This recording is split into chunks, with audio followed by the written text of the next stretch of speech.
Mas lami higugmaon ang batasan kaysa nawong. Pero lami tampalungon o kulatahon ang naong tungod sa batasan. For today's video, day, si Inday magtuba og saging.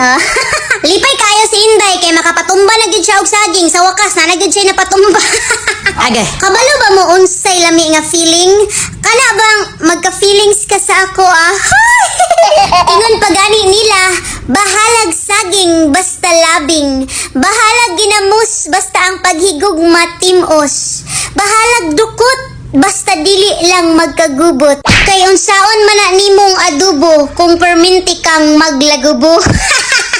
Bitaw oy, sa tinuod lang mutuba ra man gyud ko og saging. Kay lisod pod og dili na ko ni tumbahon, basi unya og lain ang mutumba ani.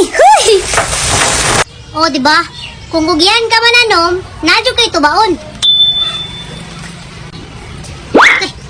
Gikulbaan na gani ko og dako kay basi unyag matumbahan ang amo ang abuhan. Wala na may abuhan og mao pa hinungdan nga ako magukdan. Grabe, unang kagat gibuhat naman unta nako ang tanan. Ikaduhang panit, grabe kasakit. Ug ang ikatulong usap, grabe. Imo man ang gitumba ang saging silingan day.